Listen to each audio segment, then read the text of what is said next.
எல்லாருக்குமே ஃப்ரெண்ட்ஸ் இருப்பாங்க, சிநேகிதர்கள், சிநேகிதி இருப்பாங்க. சிநேகிதி யாருக்கு இருக்கணும்? யாருக்கு இருக்கணும் சிநேகிதி? சிநேகிதிக்கு இருக்கணும். சிநேகிதர் யாருக்கு இருக்கணும்? சிநேகிதருக்கு இருக்கணும். அது நல்ல ஆரோக்கியமா இருக்கும்.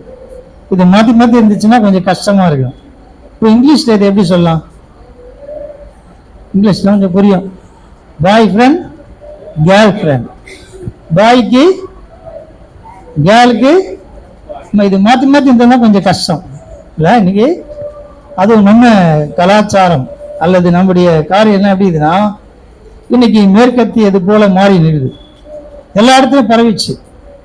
இது வேகமா சபைக்குள்ளேயும் பல இடங்களில் வேகமா பரவி கொண்டிருக்கிறது. அது ஆரோக்கியமான ஒரு காரியம் இல்லை. இருக்கலாம், ஆனா அது ஒரு லிமிட், ஒரு எல்லைக்குள்ள இருக்கணும். இது வேற மாதிரி போயிடக்கூடாது. பரிசுத்த வேதாகமத்துல நமக்கு சிலர் அது போல சிநேகிதர்லாம் இருந்தாங்க, ஃப்ரெண்ட்ஸ் இருந்தாங்க. இப்போ நம்முடைய வாழ்க்கையில ஃப்ரெண்ட்ஸ் இருந்திருப்பாங்க, இப்போ இருக்கிறவங்க இருக்கிறாங்க, இருக்க போறவங்க இருப்பாங்க. இப்போ இல்லாதவங்க ஃபியூச்சர்ல இருக்கலாம். ஏற்கனவே இருந்தவங்க இருக்கிறாங்க, இல்ல ஏற்கனவே இருந்தவங்க இப்ப இல்லாம இருக்கலாம். அது மாதிரி யாருன்னா இருக்கிறாங்களா? இவ்வளவு ஃப்ரெண்ட்ஸ் இருந்தாங்க, அப்ப யாரும் எனக்கு இல்லை. இப்போ என் வாழ்க்கையில எனக்கு இருந்த ஃப்ரெண்ட்ஸ் அப்படியேதான் இருக்கிறாங்க, அப்படியேதான் அந்த நட்பு இருக்குது அப்படின்னு நம்ம யாருன்னா சொல்ல முடியுமா? சொல்ல முடியாது. எத்தனை பேர் நம்ம கூட வந்தாங்க, ஆனா அவங்க பிரிஞ்சு போயிட்டாங்க. இப்ப இருக்கிறவங்களும் எவ்வளவு நாள் இருப்பாங்க சொல்ல முடியாது. அதுதான் அந்த உலகம். ஆனா இப்படி உலக சூழ்நிலையில நமக்கு ஒரு நல்ல நண்பர் இருக்கிறார். பழைய உடன்படிக்கை புத்தகத்துல சிலருடைய வாழ்க்கையில பிதாவாகிய தேவன் என்ன சொல்றாருன்னா, சிலரை சிநேகிதர் என்று சொல்ற. எனக்கு ஃப்ரெண்டு இவங்க, தேவனால் நண்பன் என்று சொல்லக்கூடிய நல்ல ஒரு ஃப்ரெண்ட் இவரு அப்படின்னு சொல்லக்கூடிய அளவுக்கு வாழ்ந்தவர்கள் சில பேர் மட்டும் இருக்கிறாங்க. இப்ப என்னை பொறுத்த வரைக்கும் தனிப்பட்ட கருத்து என்ன அப்படின்னா, இந்த நண்பன் என்ற உறவு தான் நமக்கு தேவை இல்ல. ஏன் அப்படின்னா, இந்த நண்பன் என்ற உறவுல தான் எல்லாமே நாம் பகிர்ந்து கொள்ளுகிறோம். ஃப்ரெண்டு கிட்ட எல்லாத்தையும் என்ன பண்ணுவாங்க? ஷேர் பண்ணுவாங்க. இதை கூட பிறந்தவங்க கூட சொல்றதுக்கு பயப்படுவாங்க, இது சொல்லிட்டு எதுடா வம்பு அப்படின்னு. ஆனா ஒரு ஃப்ரெண்டு கிட்ட என்ன செய்வாங்க? எல்லாவற்றையும் பகிர்ந்து கொள்ளலாம். மற்ற எல்லாத்தையும் பகிர்ந்துக்க முடியாது. உயிர் கொடுக்கக்கூடிய நண்பர்கள்லாம் இருக்கிறான், சில பேர்லாம் சொல்லி இருக்கிறான். பிதாவாகிய தேவனும் அதுதான் சொல்றாரு. சிலரை குறித்து சொல்றாரு, என்னுடைய சிநேகிதன். நம்முடைய வாழ்க்கையில ஆண்டவரான இயேசு கிறிஸ்துவ சிநேகிதனா தான் இருக்கிறார். இப்ப நாம் அவரை எப்படி நண்பரா ஆக்கிக் கொள்வது? இயேசு கிறிஸ்துவை நம்ம ஃப்ரெண்டா ஆக்கிக்கலாம். சில நட்பு எப்படி இருக்குன்னா, பணத்துக்காக தான் இருக்கும். நீங்க செலவு பண்ணா இருப்பாங்க, நீங்க நிறுத்தினா போயிடுவாங்க.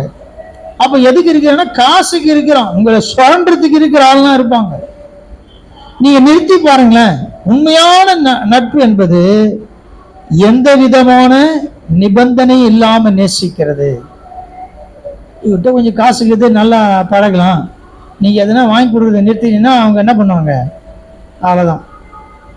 உண்மையான அன்பு என்பது எப்படிப்பட்டதா இருக்குதுன்னா, எந்த நிபந்தனையும் இல்லை. இது எங்க பார்க்கலாம்னா, தேவனிடத்தில் மட்டும் தான் பார்க்க முடியும். எதனா அவர் நம்ம கிட்ட எதிர்பார்த்து நம்ம கிட்ட நண்பனா இருக்க விரும்புகிறார் அப்படின்னா இல்ல. எந்த எதிர்பார்ப்பும் ஆண்டவர் கிடையாது. இயேசு கிறிஸ்துவுக்கு ஒரு எதிர்பார்ப்பு இல்லை. இவங்கிட்ட போனா டீ வாங்கி கொடுப்பான், உங்ககிட்ட போனா எதனா கடன் கிடைக்கும், காசு கேசு உதவி செய்வோம் அப்படின்னு ஆண்டவர் எதிர்பார்க்கிறாருன்னா, நம்ம உதவி அவருக்கு தேவை கிடையாது. அவர் உதவிதான் நமக்கு தேவை. அவருடைய உதவினால்தான், அவருடைய தயவினால்தான், அவர் கிருபையினால்தான் இவ்வளவு நாள் நம்ம வண்டி ஓடி நின்று. இல்லைன்னா என்னைக்கோ நின்று போயிட்டு இருக்கோம். உண்மைதானே அது? என்னைக்கோ 40 வயசுல 30 வயசுல 20 வயசுல நிக்க வேண்டிய வண்டி இது. ஆனா ஆண்டவர் தெரிந்து கொண்டதுனாலே, நமக்கு ஒரு நண்பனாய் மாறினதுனாலே நம்ம வண்டி 60 வருஷம் தாண்டிடுச்சு. 50 வருஷம் 60 வருஷம் தாண்டிக்குது. இன்னும் போ, கர்த்தர் நல்லவர். நாம் அவருக்கு சிநேகிதனா இருப்பதற்கு நமக்கும் விருப்பம் இருக்கணும்.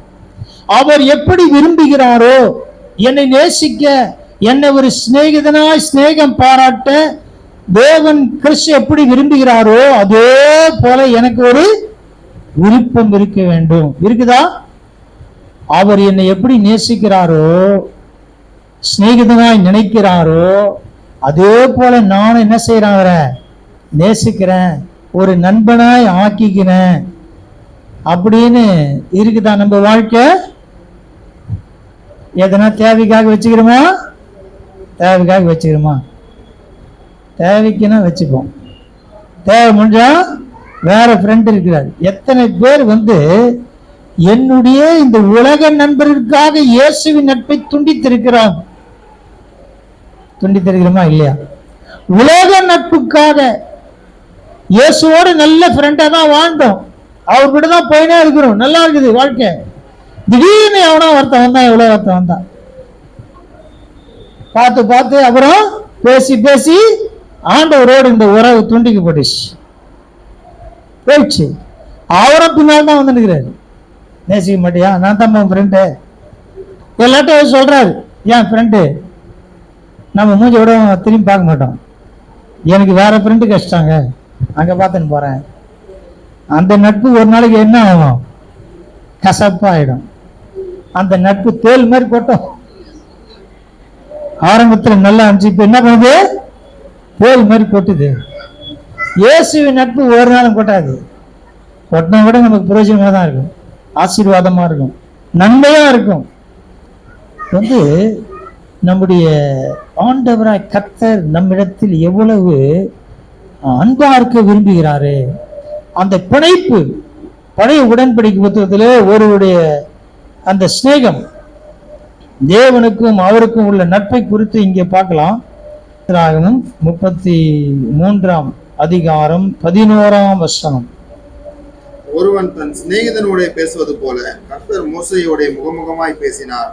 பின்பு அவன் பாளையத்துக்கு திரும்பினான். நூனின் குமாரனாகிய யோசுவா என்னும் அவனுடைய பணிவிடைக்காரனாகிய வாலிபன் ஆசரிப்பு கூடாரத்தை விட்டு பிரியாதிருந்தான். மோசையோடு கூட தேவன் பேசிக் கொண்டிருந்ததை பார்க்கும் பொழுது மோசே என்ன சொல்றாருன்னா, ஒரு சிநேகிதனை போல நான் அவரை பார்க்கிறேன், ஒரு சிநேகிதனை போல நான் அவரை பார்க்கிறேன். அவர் இன்னைக்கு எப்படி பேசுற? முகமுகமாய் பேசுகிறார். முகமுகமாய் பேசுதல் என்றால் கண்ணை பார்த்து பேசுறது. கண்ணை பார்த்து பேசுறதுன்னா உண்மையை பேசுறது.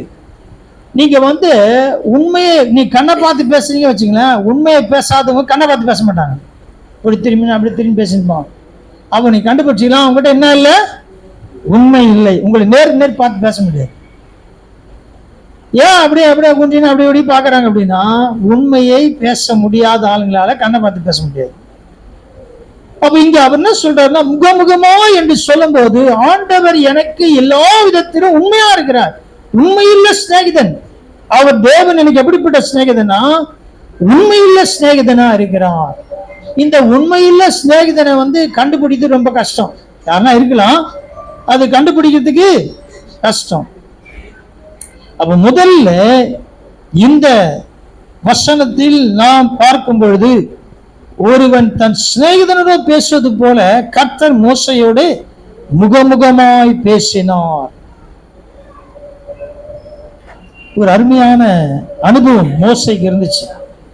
ஆனா அதை குறித்த பெருமை அவருக்கு ஒன்றும் இல்லை. ஆண்டவர் எனக்கு பெரிய ஃப்ரெண்டு அப்படின்னு பெருமை அடிக்கல. சில பேர் சிலரோட யாரோ அவங்களுக்கு அபிமான சினிமா நடிகராக இருக்கலாம், அல்ல பெரிய ஊழியக்காரா இருக்கலாம், யாரா இருக்கலாம், அவங்க கூட என்ன செய்யணும்னா செல்ஃபி எப்படியோ போகிறதுக்கு வாய்ப்பு கிடச்சின்னா அவங்க கூட போட்டோ எடுத்துப்பாங்க. அதை எடுத்து பெருசாக போட வீட்டுக்கு முன்னால் மாட்டி வச்சுப்பாங்க.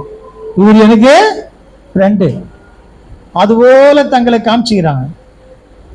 அவர் சொன்னல, அவர் சொன்ன இவர் எனக்கு ஃப்ரெண்டு தான் அப்படின்னு அவர் சொல்லுவாரான்னு தெரியாது. ஆனா ஆண்டவர் சொல்றார். இன்னொரு வருஷம் வாசிக்கலாம். 2 நாளாகமம் 20 அதிகாரம் 7 வசனம். 2 நாளாகவும் 20ஆம் அதிகாரம். இங்க ஒருத்தரை பற்றி சொல்றார். யார் அவர்? 27. எங்கள் தேவனாகிய நீர் உம்முடைய ஜனமாகிய இஸ்ரவேலுக்கு முன்பாக இந்த தேசத்து குடிகளை துரத்திவிட்டு இதை உம்முடைய சிநேகிதனாகிய ஆபிரகாமுடைய சந்ததிக்கு என்றென்றைக்கும் கொடுக்கவில்லையா? இப்போ இங்க ஆபிரகாமை குறித்து இங்க சொல்லப்பட்டிருக்கிறது என்ன அப்படின்னா, ஆபிரகாம் யார் அப்படின்னா தேவனுடைய சிநேகிதர். உன்னுடைய சிநேகிதனாகிய ஆபிரகாமுடைய சந்ததிக்கு. ஆபிரகாம் நடந்து திரிஞ்சார், எல்லா இடத்துல நடக்கிறார். நடந்து நடந்து அலைஞ்சு திரிஞ்சு அவர் கால் வைக்கிற தேசத்தை ஆண்டவர் கொடுப்பேன்னு சொன்னதுனால அவர் நடக்கிறார். ஆனா அவர் அதை அனுபவிக்கவில்லை. அவருடைய சந்ததிக்கு அது ஆசீர்வாதமாக மாறினது. நடந்த நாட்கள்லாம் எப்படி இருக்கிறாரா? சிநேகிதனா இருந்தார். ஆண்டவர் அவர் மேல அன்பு வச்சிருந்தார். ஆண்டவருக்கு ஒரு சிநேகிதனாய் அவர் இருந்திருக்கிறார். இதேதான் ஏசாயால பார்க்கிறோம். ஏசாயா 41ஆம் அதிகாரம் 8ஆம் வசனம் ஆபிரகாம் குறித்து சொல்லப்பட்டிருக்கிறது. என் தாசனாகிய இஸ்ரவேலே, நான் தெரிந்து கொண்ட யாக்கோபே, என் சிநேகிதனான ஆபிரகாமின் சந்ததியே. இங்க ஆண்டவர் நேரடியா சொல்றார். நேரடியா என்ன சொல்றார்னா, என் சிநேகிதனாகிய ஆபிரகாம் என்று சொல்லுகிறார். அருமையான ஒரு வார்த்தை. என் தாசனாகிய இஸ்ரவேலே யார்? முற்பிதாக்களின் 3வது என் சிநேகிதனான ஆபிரகாமின் சந்ததியே.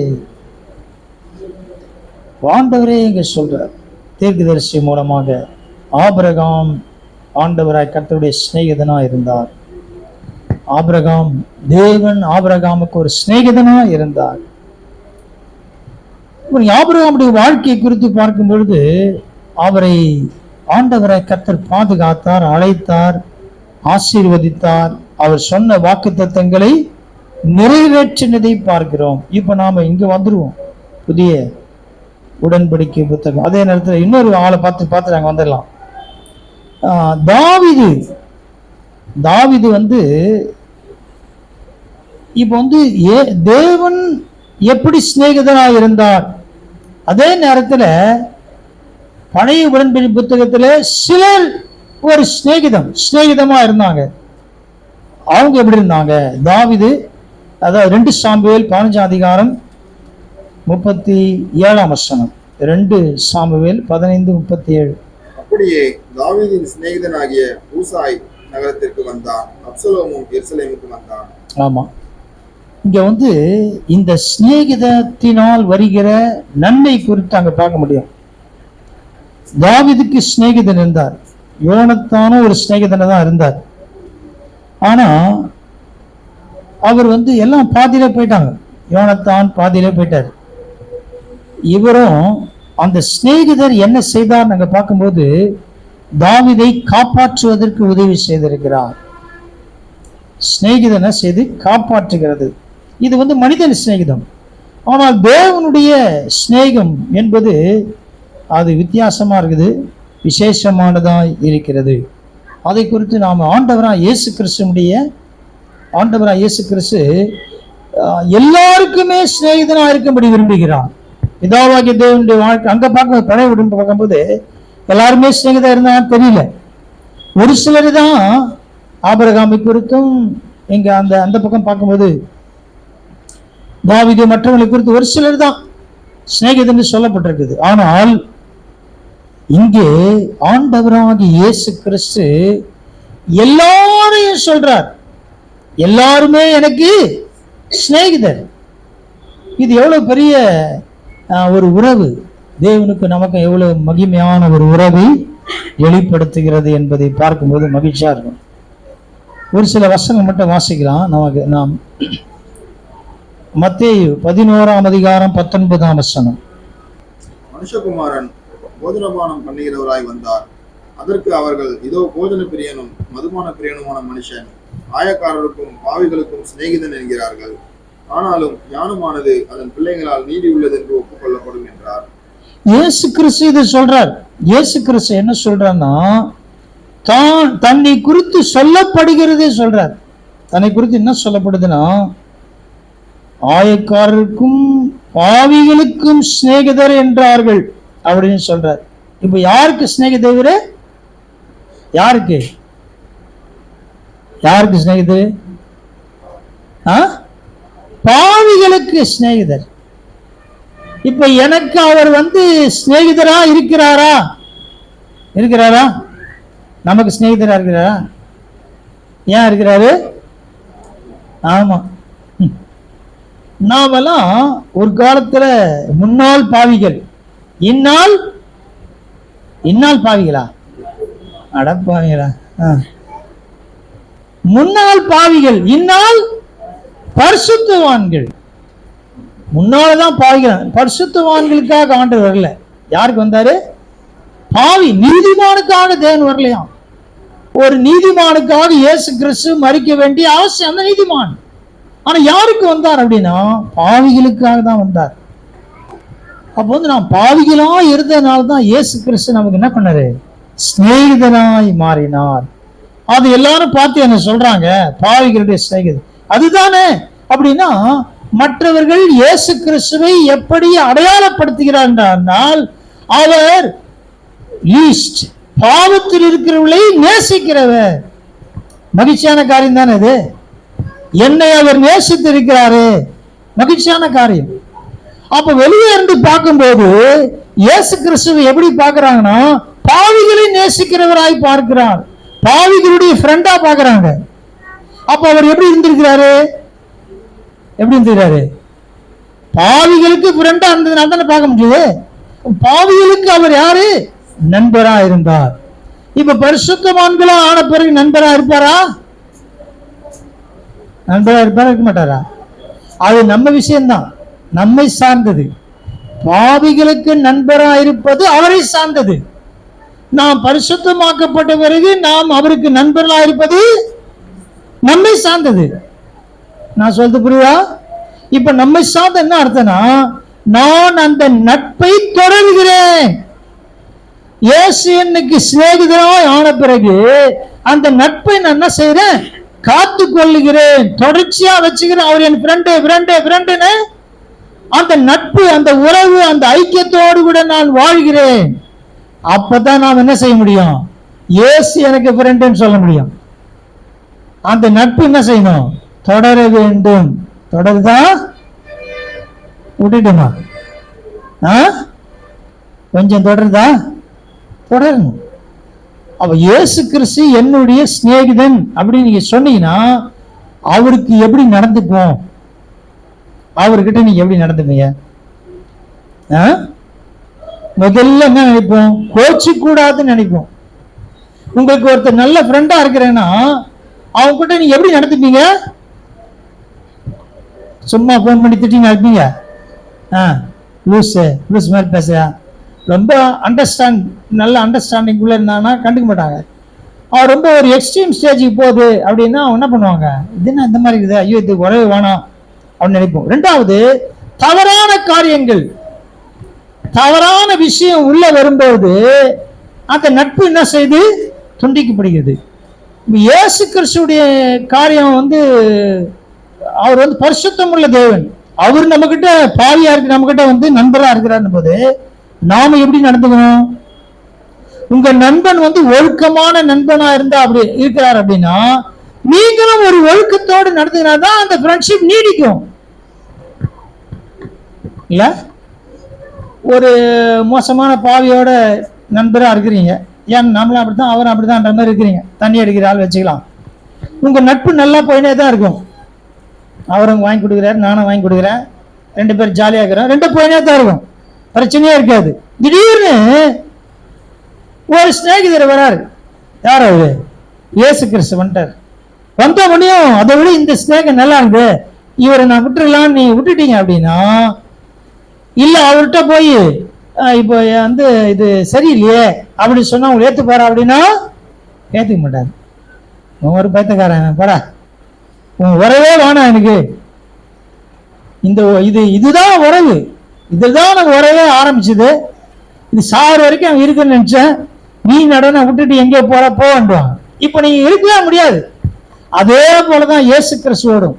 இயேசு கிறிஸ்துவோடு கூட நீங்க நல்ல நண்பனா இருக்க வேண்டுமே ஆனால் உங்க உறவு, அவர் என்னை மீட்டு எடுத்து விட்டார், பாவி என்ற ஸ்நேகத்திலிருந்து பரிசுத்தவான் என்ற ஸ்நேகத்துக்குள்ள கொண்டு வந்த பிறகு இப்ப நான் எப்படி இருக்கணும்? பரிசுத்தமான ஸ்நேகம். அவரும் பரிசுத்தர், நானும் பரிசுத்தர். அப்ப எங்களுடைய உறவு, ஐக்கியம், ஸ்நேகம் எப்படி இருக்கணும்னா பரிசுத்தவான் என்ற ஸ்நேகத்துக்குள்ள இருக்கணும். அந்த ஸ்நேகத்தை யோசிக்க கூடாது.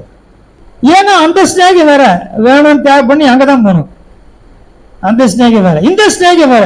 இந்த ஸ்நேகம் எப்படிப்பட்டது அப்படின்னா முழுமையும் பரிசுத்தம் உள்ள ஸ்நேகம். இது கிடைக்கணுமே இந்த உலகத்துல யாருனா இருக்கிறாங்க சொல்லுங்க? பூரணமான பரிசுத்தம் யாரும் இல்லை. பூரணத்தை நோக்கி நம்ம போயினுக்கிறோம். பரிசுத்தத்தின் மேல் பரிசுத்தம், லிமிட்டேஷனே கிடையாது. நம்ம பூரண நடந்து போயினே இருக்கிறோம். இவரை பின்பற்றலாம், இவரை மாதிரி இருக்கலாம் அப்படின்னு சொல்ற அளவுக்கு வாழ்க்கை இருக்கணும். பவுல் தான் சொல்றார், நான் கிறிஸ்துவை பின்பற்றுவது போல நீங்கள் என்னை பின்பற்றுங்கள். அப்புறம் என்னை பின்பற்ற வேண்டிய அவசியம் இல்லை. ஏன் அப்படின்னா நீங்க நேரா இயேசுவை பின்பற்றுங்கள், அதையும் சொல்றாரு. அப்ப நம்முடைய வாழ்க்கையில இயேசு கிறிஸ்து எனக்கு சிநேகிதனா இருக்க வேண்டுமேயானால் நான் முதல்ல அவருக்கு சிநேகிதனாய் மாற வேண்டும். சிநேகிதனாய் மாறுதுன்னா என்ன? பாவ வாழ்க்கையை விட்டு விட்டு அவரோடு கூட வரணும். நான் இப்படியே இருந்துக்கிறேன், சிநேகிதனா இருக்கிறேன்னா முடியுமா? முடியாது. அவர் கூப்பிடுற நேரத்துக்கு வர முடியாது. பாவத்தோடு இருக்கிற ஆளு அவர் சொல்றதெல்லாம் செய்ய முடியுமானா செய்ய முடியாது. அப்ப முதல்ல நான் விட்டு விட்டேன், இப்ப பரிசுத்தவனா ஆக்கிட்டாரு, நான் பரிசுத்தரோட ஐக்கியமா இருக்கிறேன், ஸ்நேகமா இருக்கிறேன். இப்ப இந்த ஸ்நேகம் எப்படிப்பட்ட ஸ்நேகம்னா பரிசுத்தமுள்ள ஸ்நேகம். பரிசுத்தமுள்ள அவரோடு நான் ஃப்ரெண்டா இருக்கிறேன். அந்த உறவு வேணுமா? அந்த ஃப்ரெண்ட்ஷிப் வேணுமா? கட்டாயம் தேவை. அந்த பரிசுத்தமுள்ள ஃப்ரெண்ட்ஷிப் நமக்கு இருக்கும்போது நாமும் பரிசுத்தமா இருப்போம். அவர் பரிசுத்தரா இருக்கிறது போல நீங்களும் ஆமா எல்லாவற்றிலும் பரிசுத்தமா இருங்கள். இது கிடைச்சதுக்காக ஒவ்வொரு நாளும் ஆண்டவருக்கு நன்றி சொல்லணும். இது மாதிரி ஒரு நட்பு எனக்கு எங்கேயுமே கிடையாது. முதல்ல பரிசுத்த நட்பு. அதன் பிறகு அவர் நட்பு எப்படிப்பட்டதுன்னா ஜீவனை கொடுத்த நட்பு. அதையும் வாசிக்கலாம். லூக்கா 7:34 வாசிங்க. அது தொடர்ந்து இதுவும் அதே வசனம் தான், அதை விட்டுருங்க. 12:4 லூக்கா 12:4. நமக்கு நேரம் இல்லை, கொஞ்சம் வேகமா போயிடலாம். என் சிநேகிதராகிய உங்களுக்கு நான் சொல்லுகிறேன், சரீரத்தை கொலை செய்து அதன் பின்பு அதிகமாக ஒன்றும் செய்ய திராணி இல்லாதவர்களுக்கு பயப்படாது. ஆமா, இங்க நிறைய விஷயம் முன்னாடி நிறைய சொல்லி வர்றாரு. நம்ம சுருக்கமா சில விஷயத்த மட்டும் பார்க்கலாம். இப்ப இயேசு கிறிஸ்து நேரா சொல்றாரு சீசரை பார்த்து, என் சிநேகிதராகிய உங்களுக்கு நான் சொல்லுகிறேன், சரீரத்தை கொலை செய்து அதன் பின்பு அதிகமாக ஒன்றும் செய்ய திராணி இல்லாதவர்களுக்கு பயப்படாதிருங்கள். அப்ப என்ன அர்த்தம் அப்படின்னா, நீங்க என்னுடைய சிநேகிதனா இருப்பீர்களானால் எல்லாவற்றையும் சகித்து கொள்ளுவீர்கள் என் நிமித்தமாய். நான் உங்களுக்கு நல்ல நண்பன் அப்படின்னா என் நிமித்தமாய் அல்லது நண்பன் என்ற சாணத்தில் என்னை வைத்திருக்கிற நீங்கள் நண்பனுக்காக எல்லாவற்றையும் சகிப்பீர்கள், ஜீவனை கொடுப்பீர்கள். அப்படி கொடுத்திருக்கிறாங்களா? 11 சீசனும் கொடுத்துக்கிறாங்க. அநேக பரிசுத்தவான்கள் கொடுத்திருக்கிறாங்க. இயேசுவோட இந்த 11 சீசனும் ரத்த சாட்சி தான் மரித்தாங்க. ஒருத்தர் மட்டும் தான் இயற்கை மரணம், யோவான் மட்டும். மற்ற எல்லாரும் இங்க தோமா இங்க வந்தார், ஈட்டியினால் குத்தப்பட்டு மரித்திருக்கிறார். ஒவ்வொருத்தரும் தோல் உரிக்கப்பட்டு மரித்திருக்கிறாங்க. சிலுவையில் தலைக்கீழாய் மறித்து அடிக்கப்பட்டு மரித்திருக்கிறாங்க. இப்படி ஒவ்வொரு சாட்சி இருக்குது. அப்ப இங்க ஆண்டவராக இயேசு கிறிஸ்துவின் உண்மையான சிநேகிதன் நான் அப்படின்னு சொன்னா நாம் எல்லாவற்றையும் கிறிஸ்துவ என்ன பண்ணுவோம்? சகிப்போம். ஒரு தலைவலி வயிற்று வலி வந்தா சகிக்க முடியுதா? முடியல. அப்ப எப்படி நான் அவருடைய சிநேகிதன் சொல்ல முடியும்? இங்க நான் உங்களுக்கு சிநேகிதன், நீங்க எங்களுடைய சிநேகிதன் ஏன் சொல்ற? என் சிநேகிதா உங்களுக்கு, நீங்க என் சிநேகிதன், அதான் நான் உங்களுக்கு சொல்றேன். உங்களுக்கு என்ன வரும்? உங்களை கொலை செய்வாங்க அப்படின்றார். அப்படிப்பட்ட சூழ்நிலை போவீங்க அப்படின்னு சொல்லும் போது அப்படியே நடந்துச்சு. கடைசி வரைக்கும் கிறிஸ்துவுக்கு அவர்கள் சிநேகிதராக இருந்தார்கள். மறுதளிக்கிறார். யோவான் 15ஆம் அதிகாரம் 13, 14, 15. ஒருவன் தன் சிநேகிதருக்காக தன் ஜீவனை கொடுக்கிற அன்பிலும் அதிகமான அன்பு ஒருவரிடத்திலும் இல்லை. நான் உங்களுக்கு கற்பிக்கிற யாவையும் நீங்கள் செய்வீர்களானால் என் சிநேகிதராய் இருப்பீர்கள். இனி நான் உங்களை ஊழியக்காரர் என்று சொல்லுகிறதில்லை. ஊழியக்காரன் தன் எஜமான் செய்கிறதை அறிய மாட்டான். நான் உங்களை சிநேகிதர் என்றேன், ஏனெனில் என் பிதாவினிடத்தில் நான் கேள்விப்பட்ட எல்லாவற்றையும் உங்களுக்கு அறிவித்தேன். இதுல 2-3 விஷயங்கள் சொல்றாரு. கடைசியா என்ன சொல்றாருன்னா, ஏன் உங்களை சிநேகிதன்னு சொல்றேன் அப்படின்னா, நான் எதையுமே என்ன செய்யல, மறைக்கல. பிதாவினிடத்தில் நான் கேட்ட எல்லாவற்றையும் உங்களுக்கு சொல்லுகிறேன். அப்ப சிநேகிதன் மட்டும்தான் ஒளிவு மறைவில்லாத ஒரு இருதயம். எதையும் நான் மறைச்சே வைக்கல. அப்போ கிறிஸ்துவுக்கு நமக்கு உள்ள உறவு, சிநேகிதன் என்ற உறவு இருக்கவே ஆனால் நாம் மனம் திரும்பி எல்லாத்தையும் என்ன செய்யலாம், சொல்லலாம். மனம் திறந்து எல்லாத்தையும் நாம் சொல்றோமா?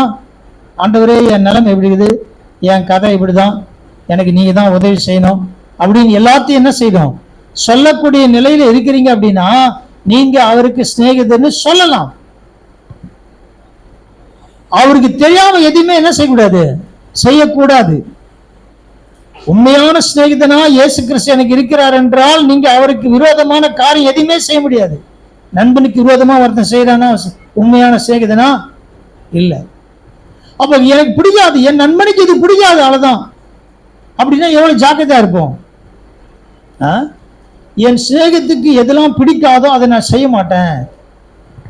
இன்னொரு விஷயத்தையும் சொல்றாங்க. ஒருவன் தன் சிநேகத்திற்காக ஜீவனை கொடுக்கிற அன்பிலும் அதிகமான அன்பு ஒரு இடத்தில் இல்லை. 2 சொல்றார். 1 அன்பு, 2வது அதிகமான அன்பு. அன்பு என்பது கொடுக்கல் வாங்கல் அல்லது உதவி செஞ்சுக்கிறது. அது அதிகமான அன்பு, உனக்காக உயிரையும் கொடுப்பேன். அவர் முதலில் அன்பு கூர்ந்தார், பின்பு அதிகமாய் அன்பு கூர்ந்தார். அதாவது அந்த அன்பு எப்படிப்பட்டது, ஜீவனை கொடுத்து அதை அப்படியே செய்தார். அப்படியே பாக்குறாங்க, லிட்டரலா பாக்குறாங்க. அந்த அன்பை அவர் அனுபவிக்கிறாங்க. இப்ப அன்புக்காக அவர் நேசிக்கிறன்றதுக்காக, உங்களை மீட்டுக் கொள்வதற்காக ஜீவனை கொடுத்திருக்கிறார். அதுதான் மேலான அன்பு, சாதாரண அன்பு இல்லை. ஜீவனை கொடுக்கிற அன்பு என்பது, இப்ப இயேசுக்காக ஜீவனை கொடுக்கணும்னு நான் சொல்லல. ஜீவனை கொடுக்கிற அந்த நிலையில் நான் வாழ்கிறேன் அப்படின்னா எனக்காக வாழலன்னு அர்த்தம். உண்மையான சிநேகிதனம் அப்படின்னா ஜீவனை கொடுக்கிற அன்பு என்பது உயிரை கொடுக்கணும்னு நான் சொல்ல வரல. என்ன அர்த்தம் அப்படின்னா, நான் எனக்காக வாழவில்லை, இயேசுக்காக வாழ்கிறேன். அதான் உண்மையான அன்பு. அப்படி இருக்கிறோமா? நான் இயேசுக்கு தான் வாழ்கிறேன். என் வாழ்க்கை இயேசுக்காக இல்ல. என் குடும்பம், என் மனைவி, என் பிள்ளைங்க, ஏன் ஏன் ஏன் கடைசியில ஏன். அப்ப அது இயேசு உண்மையா நேசிக்கிறது கிடையாது. நான் இயேசுக்காக என்ன செய்யறேன் அந்த கேள்வி இருக்கணும். அவருக்காக என் வாழ்க்கையில் என்ன தந்திருக்கிறேன். உண்மையான சிநேகிதனா இயேசுக்காக கொடுக்கும், இயேசுக்காக வாழக்கூடியதான் இருக்கும், இயேசுக்காக மாறும். 14 வசனத்துல, நான் உங்களுக்கு கற்பிக்கிற யாவையும் நீங்கள் செய்வீர்களானால் என் சிநேகிதர் ஒரு கண்டிஷனை போடுறாரு. முதல்ல கண்டிஷனே இல்லை, ஜீவனை கொடுப்பதற்கு கண்டிஷன் இல்லை. ஏன்னா நீங்க என்னுடைய சிநேகிதர்கள், அதனால நான் உங்களுக்கு ஜீவனை கொடுக்கிறேன். ஆனா அடுத்தது என்ன சொல்றேன்னா, நான் உங்களுக்கு கற்பிக்கிற யாவையும் நீங்கள் செய்வீர்களானால் என்னுடைய சிநேகிதரா இருப்பீங்க. செய்யலனா சிநேகிதா இல்லை. அப்ப நான் அவருடைய சிநேகிதனா இருக்கணும், இயேசு எனக்கு நல்ல நண்பரா இருக்கணும் மாத்திரம் இல்ல, நான் அவருக்கு நல்ல நண்பரா இருக்கணும். அப்படின்னா நான் அவர் சொல்றதை என்ன செய்யணும். அடுத்த கேள்வி என்னது, செய்யணுமா? செய்யாமே சும்மா சொல்லிக்கலாம் நம்மளே, அவரு எனக்கு ஃப்ரெண்டு, இயேசு எனக்கு நல்ல நண்பர். சண்டே ஸ்கூல் குட்டி பாட்டு இருக்கு, இயேசு நல்ல நண்பர். அப்ப நாம் அவர் சொல்றதை நாம் என்ன செய்யணும். இப்போ அவர் சொல்றதை செய்யணும் அப்படின்னா அவரோடு உட்கார்ந்து பேசணும். அவரோடு கூட நேரம் செலவிடும் போது மாத்திரமே அவர் சொல்றதை நீங்க செய்ய முடியும். அப்பதான் சொல்ல முடியும், நான் அவருடைய சிநேகிதன். இன்னொரு விஷயத்தை நல்லா கவனிங்க. யாருக்கு ஜீவனை கொடுத்திருக்கிறாரா? அங்க சொன்னார் பாவிக்கினாரு, இங்க சொல்றார் சிநேகிதனுக்குன்னு சொல்றார். இப்ப நீங்க சிநேகிதனா இல்லை அப்படின்னா அவர் உங்களுக்கு ஜீவனை கொடுத்தது வீணா போயிடும். இப்ப எனக்கு ஜீவனை கொடுத்தது வீணா போயிடுச்சு அப்படின்னா என்ன அர்த்தம்? அது என்ன அர்த்தம்? எனக்கு நித்திய ஜீவனை கிடைக்காதுன்னு அர்த்தம். ஜீவனை உனக்கு தான் கொடுத்துக்கிறேன்னா யாரு கொடுத்துக்கிறார்? பாவி கொடுத்து பாவி ஆயிட்டேன். அப்ப சிநேகிதனா இருக்கிறேன், நான் செய்யணும், அப்பதான் சிநேகிதா இருக்க முடியும். இப்ப சிநேகிதனுடைய சாணத்தை விட்டு நான் வெளியே போயிட்டேன் அப்படின்னா அவர் எனக்கு ஜீவனை கொடுத்தது வீணா போயிடும். எதுக்கு ஜீவனை கொடுத்தார்? எனக்கு நித்திய ஜீவனை கொடுக்க மட்டும் ஜீவனை கொடுத்தார். இப்ப அது போயிடுச்சு அப்படின்னா நான் சிநேகிதனுடைய சாணத்தை விட்டு வெளியே போயிட்டேன். அப்ப எங்க போயிட்டேன்? பாவியா போயிட்டேன். பரிசுத்தவான் ஸ்தானத்தில் அவரோடு கூட சிநேகிதன் ஸ்தானத்தை விட்டுட்டு திரும்ப எங்க போயிடுச்சு? பாவி என்ற ஸ்தானத்தை போயிட்டோம்.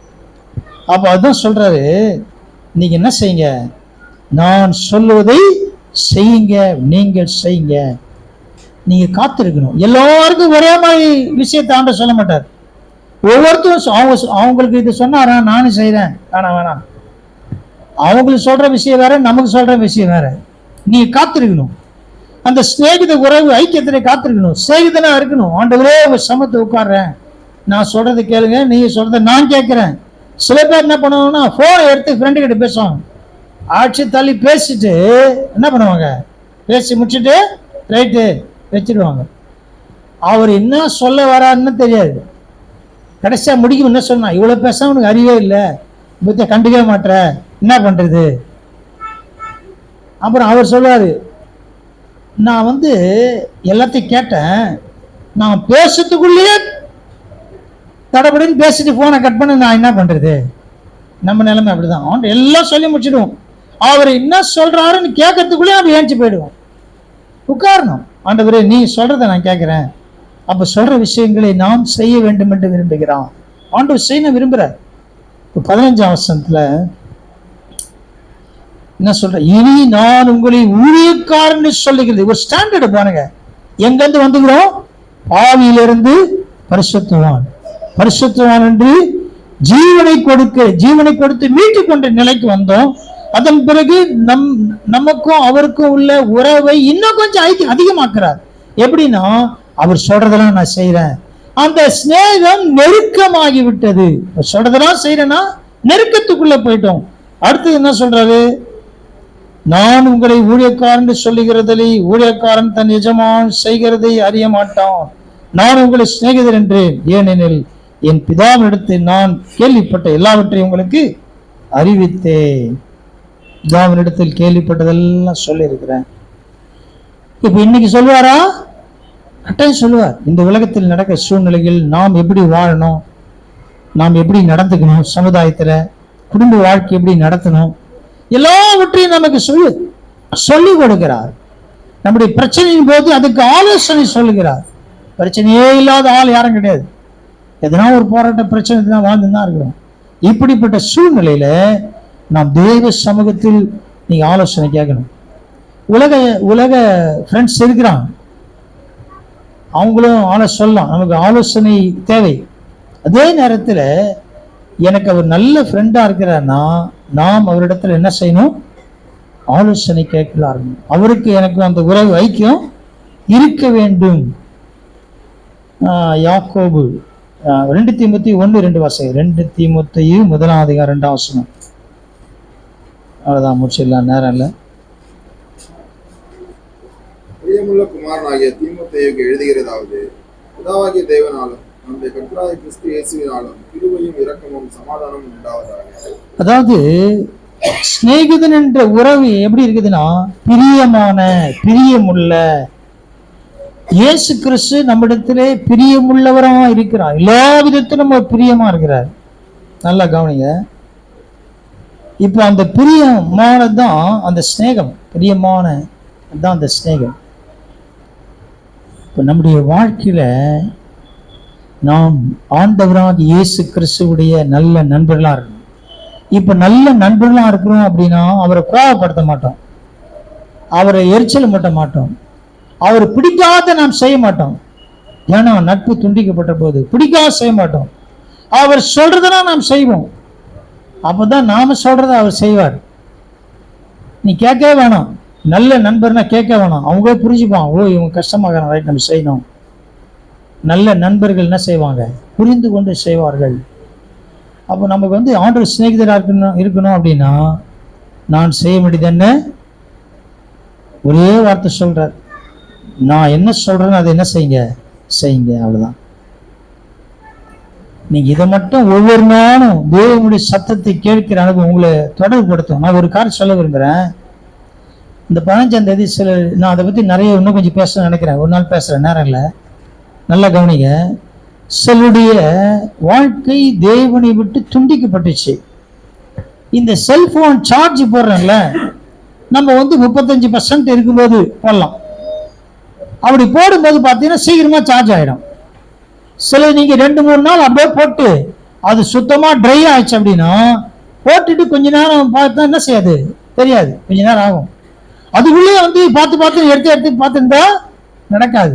நீங்க பொறுமையா காத்திருக்கணும். அது கொஞ்சம் கொஞ்சமா சார்ஜ் ஆக ஆக ரொம்ப நேரம் எடுத்துக்கும். இது கொஞ்சம் இருக்குது, கொஞ்சம் சார்ஜ் நல்லா இருக்குது அப்படின்னா சீக்கிரம் ஏறிடும். இந்த துண்டிப்பு ஏன் வந்து சீக்கிரமா வரல அப்படின்னா சில வாழ்க்கை, ஆவிக்குரிய வாழ்க்கையை வந்து காஞ்சி போயிட்டு இருக்குது, ட்ரை ஆயிடுச்சு. அதனால நீண்ட நேரம் எடுத்துக்கும். நீங்க நீண்ட நேரம் எடுக்கிறதுனால ஆண்டவர் என்னை கண்டுக்காம விட்டா நினைக்கூடாது. வருதுங்களா? சில வேலையில வந்து என்னடா அப்படியே இருக்குது, அமைதியா இருப்பார், இன்னும் கொஞ்சம் கிட்ட வா, இன்னும் கொஞ்சம் வா, இன்னும் கொஞ்சம் நேரம் செலவு பண்ணு, இன்னும் கொஞ்சம் காத்திரு, இன்னும் கொஞ்சம் பொறுமை, அப்படியே பண்ணும்போது நமக்கு வெளிச்சத்துக்கிட்ட வந்துட்டோம். நாம எவ்வளவு தூரமா இருட்டுக்கு போறோமோ அவ்வளவு வெளிச்சம் நமக்கு தூரமா இருக்கிறது. கொஞ்சம் தூரம் போனா உடனே வந்துருது ஈஸி, ரொம்ப தூரம் போயிட்டா திரும்ப கிட்ட வர்றது கஷ்டமா இருக்குது. அப்போ அந்த சார்ஜ் எது நேரம் ஏது இல்லை, அதே மாதிரி தான் கதை. சில எல்லாம் பார்த்தா உடனே துண்டிக்கப்பட்டன்னு இப்போ தெரிஞ்சிச்சு, ஐயோ உறவு துண்டிக்கப்பட்டுச்சு, சரி பண்ணிக்கணும், ஒரே நாள் உட்காந்து சரி பண்ணிடலாம். சிலதான் பார்த்தா அப்படியே நீண்ட நாட்கள் அப்படியே இருக்குதுன்னா என்ன செய்ய வேண்டியது, போராட வேண்டியதாரு, காத்திருக்க வேண்டியது. பொறுமையா இருக்கிறார், பொறுமையா அந்த அந்த அக்கினி நெருப்பு எரியிற வரைக்கும், இந்த ஆவியிலே அது பிடிக்கிற வரைக்கும் தாமதமாகுது. குடிச்ச பிறகு குடிச்சாம என்ன நினைக்கணும், இனிமே விட்டுறக்கூடாது, இனிமே இந்த உறவு துண்டிக்கப்பட்டக்கூடாது. இந்த கால வேளையில ஆண்டவராக இயேசு கிறிஸ்துவோடு கூட நமக்கு இருக்கிற அந்த ஸ்நேகம், ஃப்ரெண்ட்ஷிப், ஐக்கியம் தொடர்ந்து இருக்க வேண்டும். அது இருக்க வேண்டுமே என்னன்னு பார்த்தோம், எந்த நிலைமையில் என்னை நேசித்தார், மறக்கவே கூடாது. அந்த நன்றியுள்ள இருதயம் இருக்கணும். என்னை இயேசு எந்த நிலையில் என்னை நேசித்தார் அப்படி என்ற இருதயம் இருக்குமே ஆனால் அவர் விட்டு ஓட மாட்டோம். பாவம் செய்யறதுக்கு மனசே வராது. என்ன செய்வோம், இறுக பிடிச்சுப்போம். ஆண்டவரே உங்களை விட்டுட்டு ஆள் தான் ஜெபிப்போம். பிதாவே, இந்த நல்ல கால விளைக்க நன்றியோடு நாங்கள் ஸ்துதிக்கிறோம். எங்களை முற்றிலுமா தாழ்த்தி உங்களுடைய கிருபையில் கரத்தில் பிரசனத்தை ஒப்பு கொடுக்கிற ஆண்டவரே, நீங்க எங்களுக்கு நல்ல நண்பனா இருக்கிறீங்க ஆண்டவரே. பாவியெல்லாம் இருக்கும்போது சிநேகித்த நண்பன், ஜீவனை கொடுத்த நண்பர் ஆண்டவரே. எங்களுக்காக ஆண்டவரே நீங்க சொல்ற காரியங்களை நாங்கள் செய்ய வேண்டும் என்று எதிர்பார்க்கிற நண்பனா இருக்கிறீங்க. எல்லாவற்றையும் எங்களோட பேச விரும்புகிற நண்பனா இருக்கிறீங்க ஆண்டவரே. நாங்க மட்டும் இல்ல, நீங்களும் பேசும்பொழுது நாங்க கேட்கணும்னு விரும்புகிற நண்பனா இருக்கிறீங்க ஆண்டவரே. எங்களுடைய ஐக்கியம் அப்படிப்பட்டதான் மாற உதவி செய்ய ஜெபிக்கிறோம் ஆண்டவரே. எங்க வந்து ஒரு கத்திர ஆசிரியத்தை அனுப்பி ஜெபிக்கிறோம். உங்களுடைய பிரயாசம் பண்ணி கத்திர ஆசிரியர் நாமத்தை மேம்படுத்தும். இந்த வாரம் முழுவதை பாதுகாத்துக் கொள்ளும். நல்ல சுக பலன் ஆரோக்கியத்தாங்க ஆண்டவரே. சரீர பலமை நிமித்தமாய் வர தடைப்பட்ட எல்லாரும் வருகிற நாட்களை சுகமாக்கி கொண்டு வாரோம். இந்த வல்லமை விளங்க பண்ணுங்க ஆண்டவரே. ஆசீர்வதி எல்லா துதியும் செலுத்துகிறோம். இயேசு கிறிஸ்துவின் வல்லமையுள்ள மாறாத நாமத்தில் ஜெபிக்கிறோம் நல்ல பிதாவே, ஆமென்.